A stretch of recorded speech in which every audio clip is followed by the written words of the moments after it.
Welcome back. In the earlier lesson, we cleaned up some of our functionality on the back end within index.js, and this time we're going to look at index.html. So this is that main file that's outputting the content here, and we're going to clean this one up now. So make that look a little bit better, more styling, get rid of some of that functionality that's a little bit cumbersome and not that great. And we're going to fix all of that up and make it look and work a whole lot better. So first of all, let's create unordered lists. So let's add in some styling. So we've been adding in all of these elements as list items. So we've got them all as list items over here. So let's set this up and style our unordered list. Okay, so we've added in some styling. Let's take a look at that now. And for each one of the list items, I have the edit there. So they look like boxes as well as the links. So links are going out to those pages and all of the functionality is still there.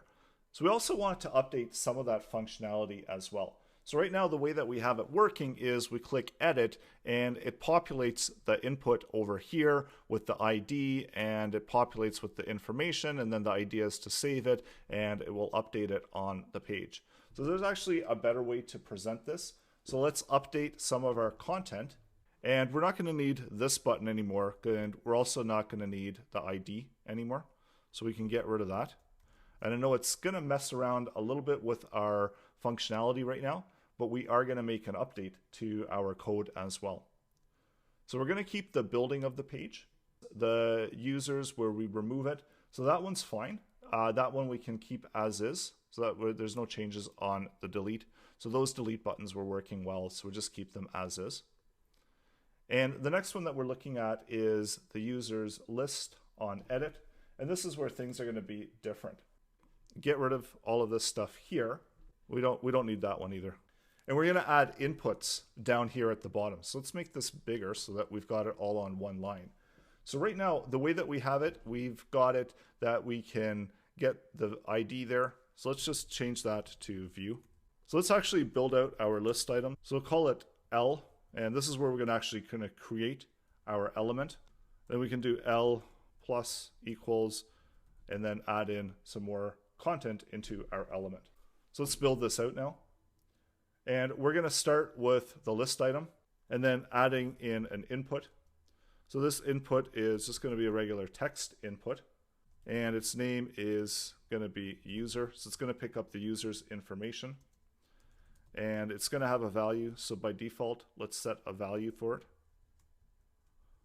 So that one is actually double quote, single quote, plus plus, and then single and double quote. And then we're back into our function.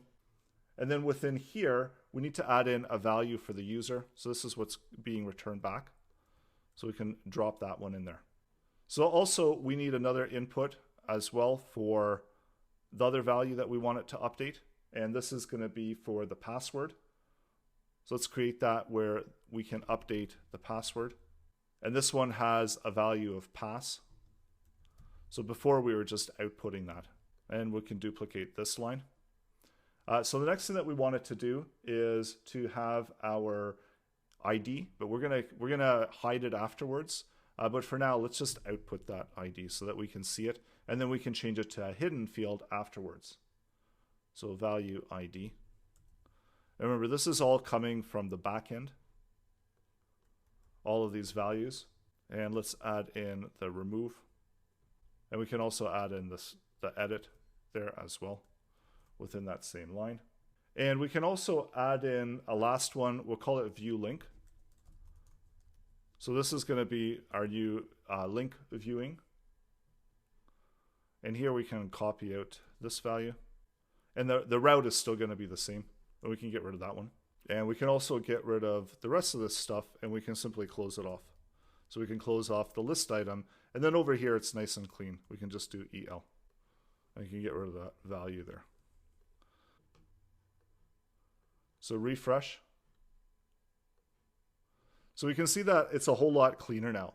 And the idea is that now we can add in content over here, and instead of clicking edit and it would go down in here, this should actually be save. So it's not going to be edit anymore. It's actually going to be save. So let's update that as well. So it's a save button. We've got a view and we've got a delete button.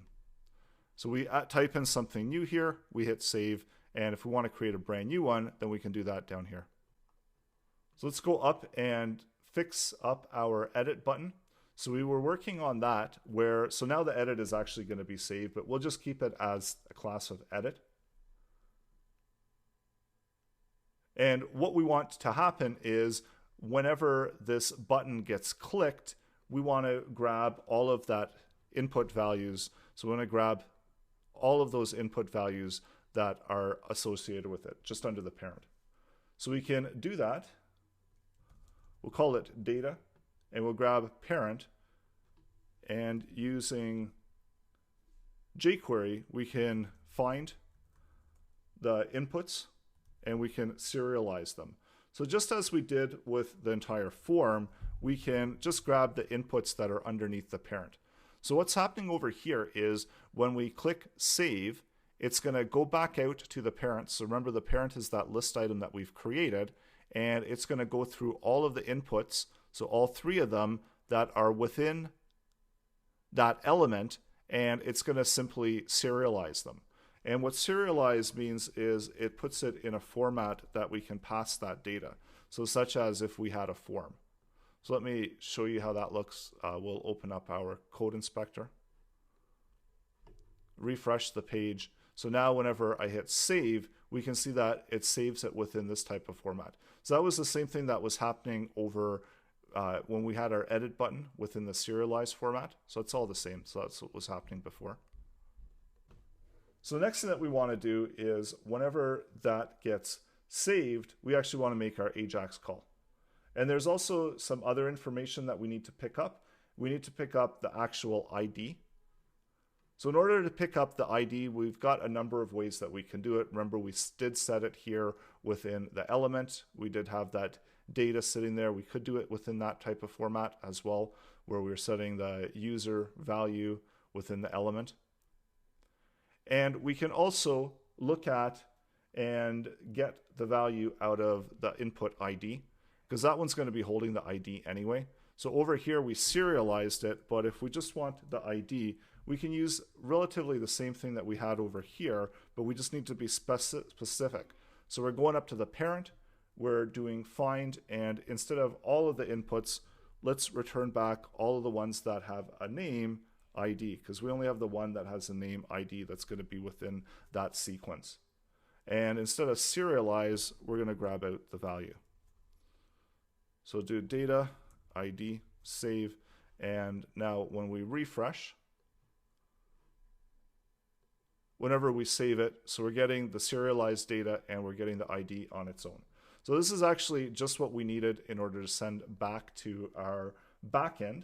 And now we're ready to do our AJAX request, because we did need that ID. So the AJAX request is relatively the same. We can get rid of that console data. We've got the ID that we've picked up over here. We've got, instead of data, serialize. We don't have to serialize that anymore, or we could take that whole statement and place it there if we wanted to. And let's also clean up this edit button, because we're not going to need that one anymore. And so there we go. So we are ready to try this out. Let's go back into our server, and we're just going to do a complete restart of it. So that should clear it out, and when we refresh, we've got our default data in our database sitting there, and we can update it. So admin update, and now when we refresh, we see that those values are persisting. New user pass. So we've got the new user, we refresh, the new user is there. If we hit delete, we refresh, that has been deleted. And then at any time, we can also click the view to get more information. So we get that JSON format for the user. And you could add in more users, passwords, and whatever you want. You can also delete, save, and view them within their own file. And the other thing that we needed to do as well, we still need to hide the IDs because generally we don't want users to be able to see those. So that's a really easy fix where we just, instead of text, we do hidden. And that will hide out those IDs. So now when I refresh it, it's a lot cleaner looking form. And this is going to be a lot more functional than what we had earlier because you can actually see these inputs and you can update them and save them and view them and delete them individually. So go ahead and try this out for yourself. Update the styling, and just remember that all we need to do is keep the routes the same so that it's being received on the server end.